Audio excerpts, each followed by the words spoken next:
There once was a game. It was well loved by many people, and so many people loved the game that a new game was created. But it wasn't a sequel. It was a spin-off. This actually happens quite frequently, and some very well-beloved games are spin-off titles. So here are my 10 favorite games spun off from other franchises. Rules, 1 per franchise, play before put, blah blah blah. Let's get started!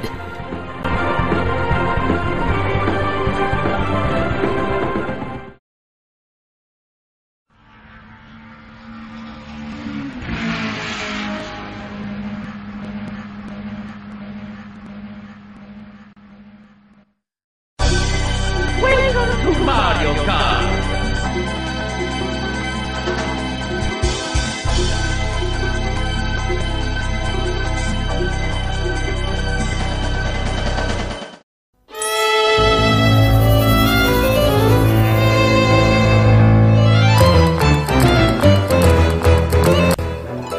Disgaea Hour of Darkness was a strategy RPG for the PlayStation 2.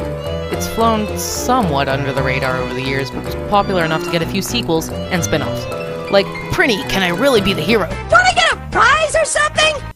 Actually, no, because number 10 on this list is Disgaea Infinite. Seriously, dude? We get screwed every which way! The game plays out like a visual novel where you control a Prinny who is in an uproar, not really, over his salary getting cut, and will do anything to avoid the possibility of it happening, including going back in time and stopping an assassination while on a mission to rescue Edna's pudding. This is an assassination! I've been assassinated! Assassinated? The hell are you talking about? We're healthy and, alive? I don't think that word means what you think it means. The game features characters from every game in the series released at that point, so no Disgaea 4. There are 14 endings as well, and many of them connecting to cameos in other games, one even explaining Edna's appearance in Disgaea 2. The main gameplay mechanic is a pocket watch called Tick-Tock that transports Prinny's soul to the past if he screws up.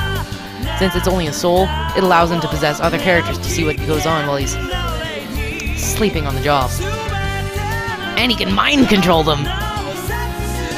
This, naturally, allows for some hilarity like none other seen in a Disgaea game, because the lack of a serious plot actually allows it. You'll have really great luck if you take good care of the pretties, dude!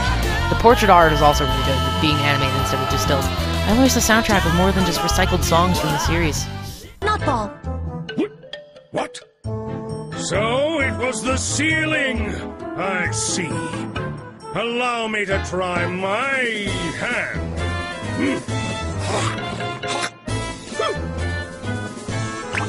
It caught my eye! It landed in my eye! Oh, it burns!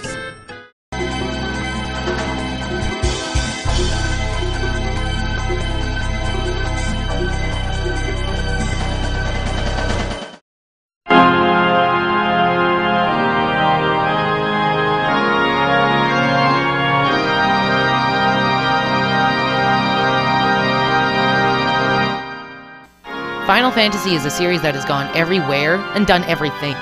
14 games in the main series? Pshaw, simple feat. Some of those games getting their own series? Been there, done that. Fighters? Yup. How about rhythm games? Until recently, that was a no, but now we have theater rhythm. The at rhythm. The eat rhythm. Anyway, this game is adorable. The chibi-fied art style is almost as cute as Okamiden. The soundtrack highlights some great tracks from all across the series, like Clash at the Big Bridge, One Winged Angel, and Fight with Seymour. The game is played by using the touch screen to hit the notes, slide it up or down depending on where the line is in the field songs, or just hold it in battles, or swipe it in a direction, the notes themselves telling you what to do. The music sections are split into 3 as well, with field, battle, and event music tracks to play. Each one is pretty much played the same, with minor differences, but the whole RPG system that was implemented seems shoehorned in, and the game probably would have been just as good, if not better, without it. And my favorite song in the series, The Darkness of Eternity, what you're hearing right now, as paid DLC? No!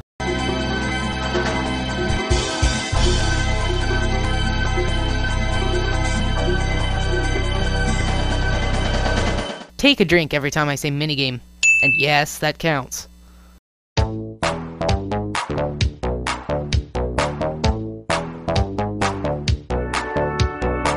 WarioWare is a weird game. Being on this list alone makes this game unique because it's a spin-off of a spin-off of a spin-off. I have no idea what the hell the game is trying to be.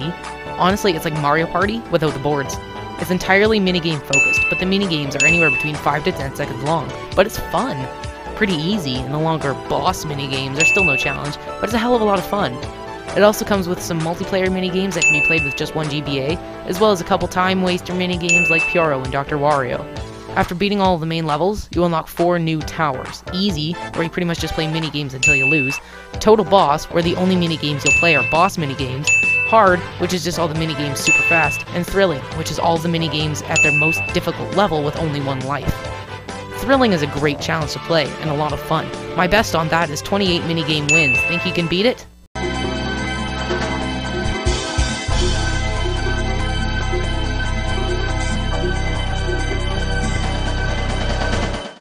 For all of you expecting some sort of throwback to Donkey Kong Country on the GameCube, or a sequel to Donkey Kong 64, too freaking bad. Instead, we got probably one of the best games in the history of mankind.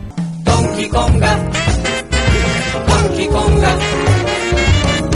Except not really. But Donkey Kong Jungle Beat certainly deserves to be recognized.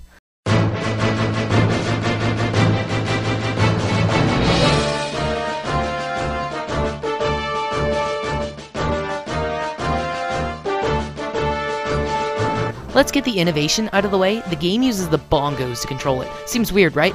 How would these be able to play anything besides this? Surprisingly well, actually.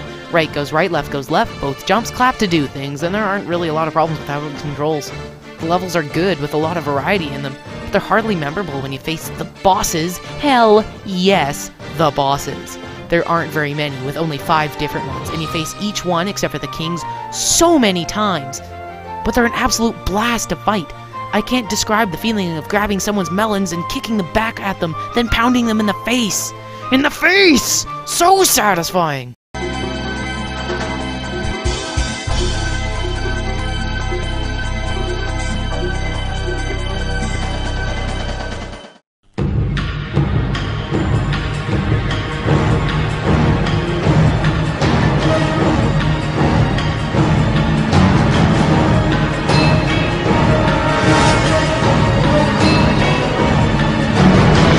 Back in the day, I used to play a lot of Soul Calibur. So when I saw that there was a Soul Calibur game for the Wii, I didn't think, crappy motion control shovelware. I thought, freaking sweet new Soul game! And it was awesome! Sure, it wasn't your typical Soul game, it's not a fighter, it's more of a beat-em-up hack-and-slash kind of thing. But it's a good game. My favorite character is probably Iska Farkas, your helpful jester dude with heterochromia, who's out to avenge his sister Alona's death. Now, people might not care much about the story, it's pretty basic despite the plot twist, which I'm not going to spoil. However, all you need to know about this entire game is that you can play as Lloyd Irving. Tales of Symphonia fans, rejoice.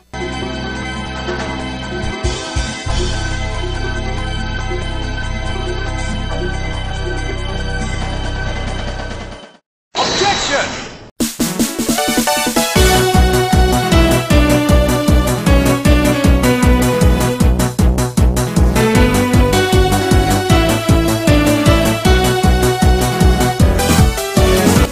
A common spin-off scenario is focusing on a side character, while the main character does whatever in the main series. So of course Capcom made one about Edgeworth. The possibly British prosecutor solves cases outside the court for once. With Yatagata Faraday, an old pal Detective Gumshoe by his side, Edgeworth tackles crimes in his office and at an embassy, among other places. The plotline is extremely compelling, like all Ace Attorney games really, centering around a smuggling ring this time. Still can't get around all the murders that keep happening though. The earliest chronological case, until the sequel was released at least, happens in this game, and that's cool being able to see Edgy while still studying under Manfred von Karma before the first game happened. However, what really makes Edgeworth seem like a badass is the fact that he solved all of the other 4 cases in the game pretty much on his own and without any kind of Magatama or extrasensory perceptive bracelet in a span of 3 days. Take that, Phoenix and Apollo.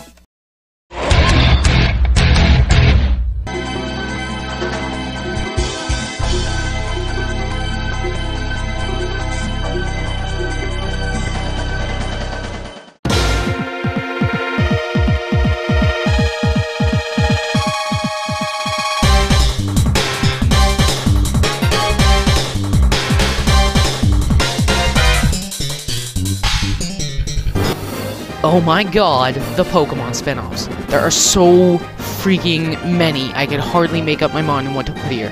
Coliseum or XD, both great games, but no. Snap, Stadium, also really good, but no. Ranger? No. Conquest? No. Troze? Good god, no! None of those. But how about this?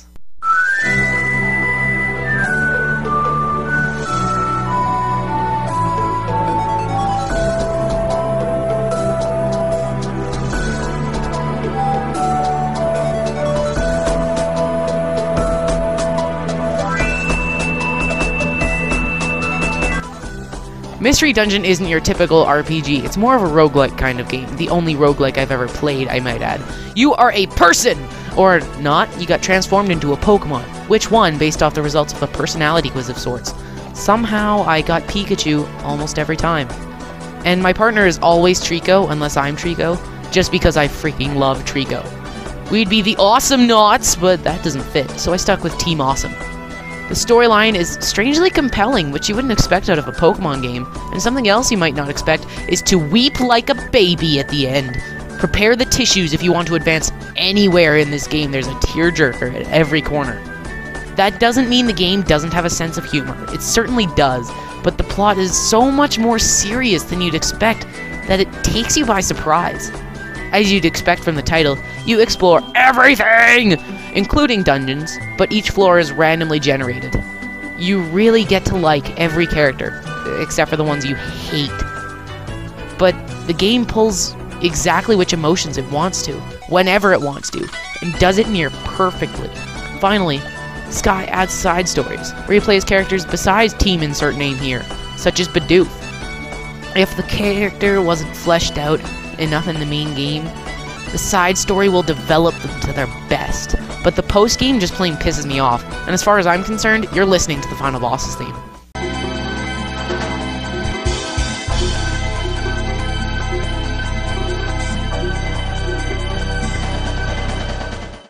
Being honest, even though I own the orange box, I've never played a Half-Life game. I was too busy spending time playing its spin-off, Portal. And the game is great, but we're not talking about Portal. At least, not the first game.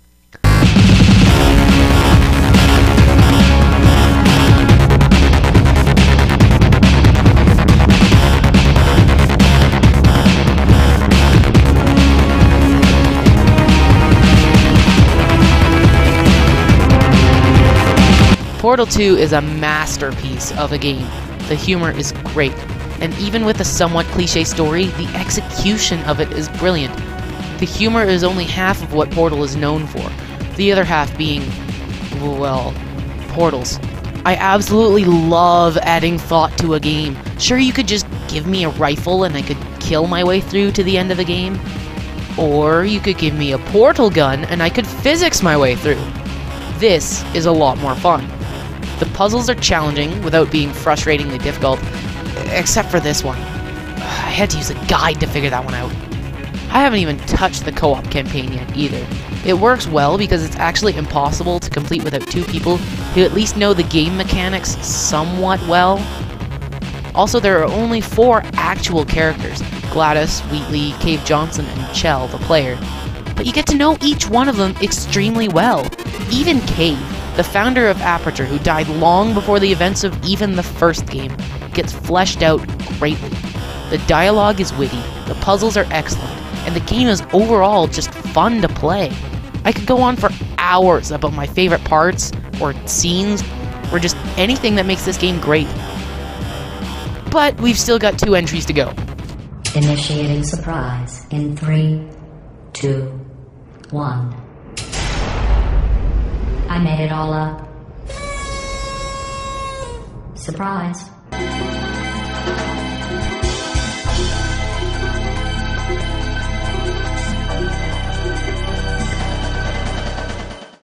Now, I know I'm not alone in having not played a Shin Megami Tensei title, but just hearing that sentence and you probably know what I'm talking about anyway.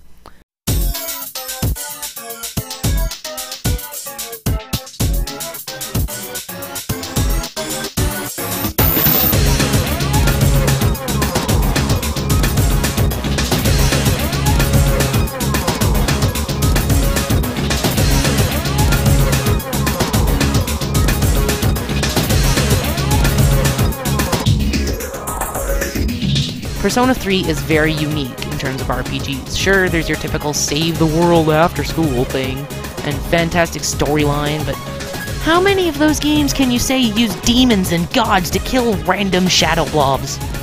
I thought so! RPGs are my favorite genre of game, so the turn-based battles are right up my alley.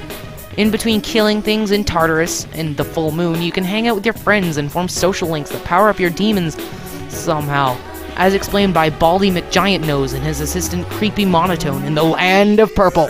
Seriously though, the characters are developed well, and you really get to love them all, which is kind of the point of forming a bond with them in the first place. The game was re-released twice, once as FES, which allowed you to form a social link with Igus and play a sequel story titled The Answer, but I haven't played that myself. The second as Persona 3 Portable, which allowed you to play as a female character, which changes pretty much everything about the game. During certain points in the game, there will be anime-styled cutscenes, which look amazing!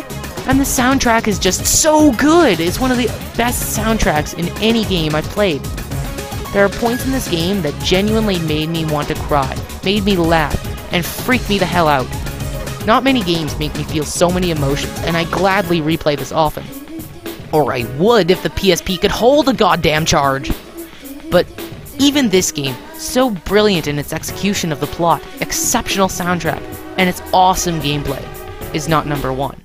And before we hit number 1, let's see how we got this far. Number 10, Disgaea Infinite. Number 9, how the hell do you pronounce that? Number 8, WarioWare. Too many minigames! Number 7, Donkey Kong Jungle Beat. Number 6, Soul Calibur Symphonia. Number 5, Ace Attorney Investigations, Miles Edgeworth. Number 4, Pokemon Mystery Dungeon, Explorers of Everything.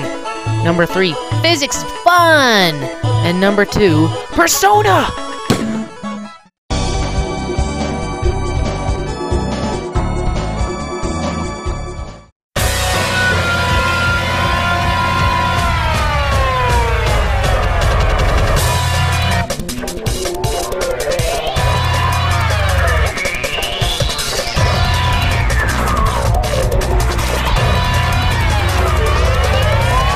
Those of you that have known me long enough probably saw this coming, but yes, it's Paper Mario: The Thousand-Year Door. This game just blows me away with how great it is. RPG gameplay? Check. Surprisingly dark storyline for a Mario game? Check. Hilarity, great visuals, amazing soundtrack, the list goes on. This is one of the few games I've played through more than once, and for good reason. It has some flaws, obviously, there's no such thing as perfect. But they are absolutely minuscule in comparison to the good things about it. Basically, Princess Peach is impatient and left Mario a treasure map for him to follow while she goes on ahead and ends up kidnapped. Of course! By a mechanical being who wishes to bring back a 1,000-year-old demon to destroy the world.